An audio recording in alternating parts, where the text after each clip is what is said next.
Our top focus at this hour in the U.S. midterm polls. In what may come as a big relief for Joe Biden, the Democrats have retained the control of the U.S. Senate. The Democrats now have 50 Senate seats to Republicans' 49 seats, keeping a narrow majority for the next 2 years.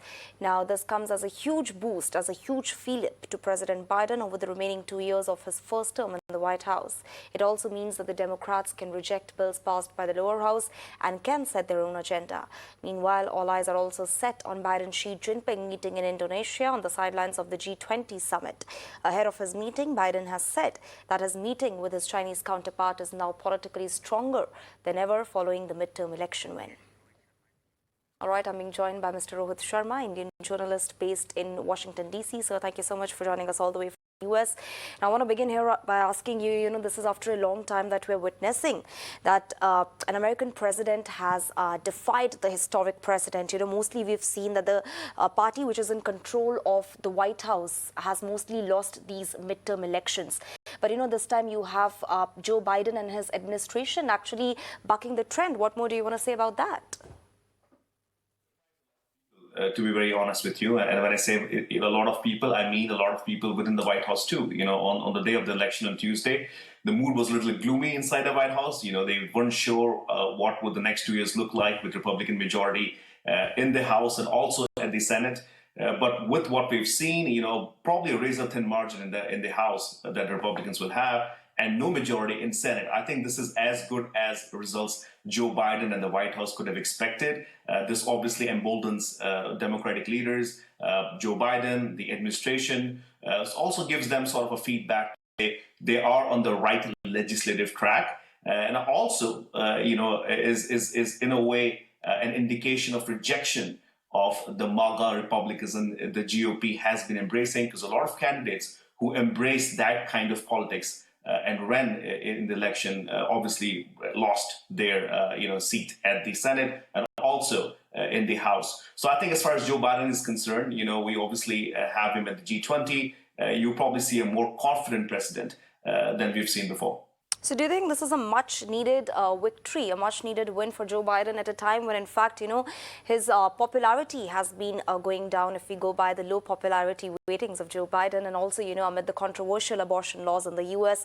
as well as the soaring inflation? Well, Joe Biden, honestly, as soon as he became the president, he was seen as somebody who's going to come and bridge, the divide, which obviously has not happened.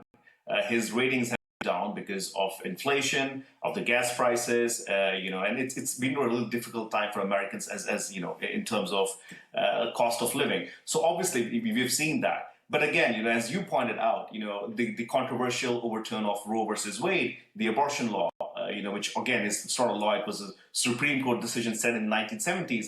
After that got overturned, I think the Democrats did see an opportunity to turn it around, and they have.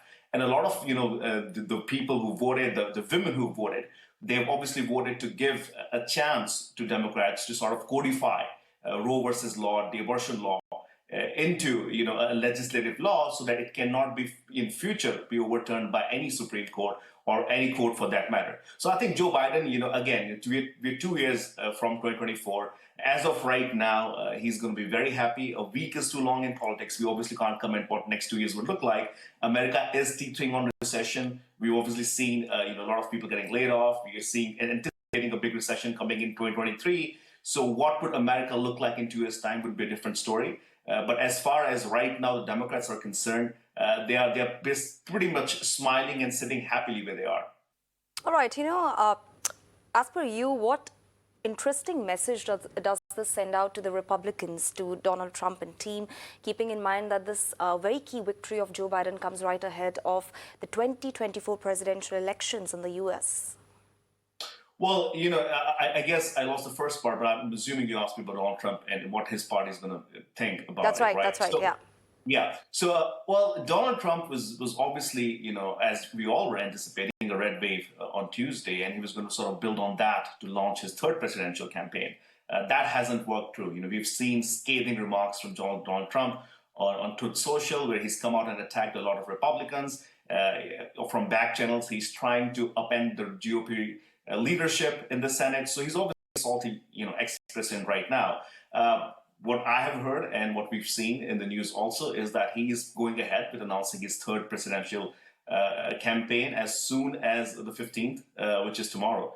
And that he thinks that he wants to sort of, take it on and make it all about, that it was not him, it was the GOP leadership, Mitch McConnell, and them, that those people have cost them these elections. But at the same time, some of the exit polls that we've seen come across the US, one thing that has stood out is the fact that a lot of candidates that Donald Trump handpicked and endorsed have lost, and sort of for, again, embracing the right-wing extremist MAGA Republican policies that Donald Trump stands for. So I think it's not going too well for Donald Trump as far as it's concerned right now. But again, he is Donald Trump. He's defied all expectations in 2015. He's sitting right there where he was in 2015 when nobody wanted him, but then he charted his own path. So 2 years, we'll see what happens. But Donald Trump is running, and it would be a very interesting time to see what happens in the 2023 primary field at the GOP. All right, one final question before I let you go. How is this expected to have a stronger impact on Joe Biden and Xi Jinping's big handshake, which is expected on the sidelines of the G20 summit? Well, it kind of, sort of throws me back or reminds me about when it was President Obama who met Russian president at one of the events. I think it was G7. And he was caught on a hot mic, President Obama, where he said, I have to wait for next election, to build on some relationships. So obviously, there is this precedent of all these presidents obviously trying to look at, what domestically, how strong they are. And President Biden is going to go out there and obviously take this to sort of show the bravado that he hasn't been able to in the past, and say, what, my country supports me, the people in the country support me, they support my legislative agenda, they support my foreign policy. So he can come out and say and do things that he probably would not have if the Democrats did not win. Rohit Sharma, appreciate you joining us all the way from the US and, for sharing us your very valuable and interesting insights on this key story developing in the United States of America. On this note, in fact, I'm also being joined by my colleague Srinjoy, who's reporting live from the national capital. Srinjoy, please break down for our viewers what exactly does this victory mean for Joe Biden and team. Like I've been asserting in the past as well, that this is very seldom that you see a party which is in power in the US, in the White House, winning midterm elections. So, there you have Joe Biden actually defying that historic precedent. Well, he hasn't won, but he hasn't lost either. Because what has happened is the Republicans were supposed to sweep this election, and they haven't. So it has to be said that Biden has ensured that the Senate, or the Democrats have ensured that the Senate continues to stay with the Democrats. And that's a big victory. That's a big, big victory. So with the Senate being with the Democrats, half the Congress is with the Republicans. That means the House of Representatives has gone red. It has gone Republican. What it also means is that this is not a big victory by the Republicans, because what has happened is that the margin in the House of Representatives will not be more than 7 or 8 seats.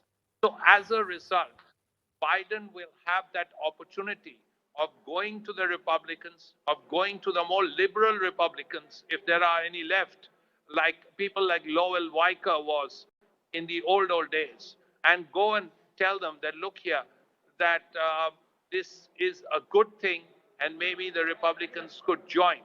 Now it's easier to win over 6 or 8 Republicans than, say, 30.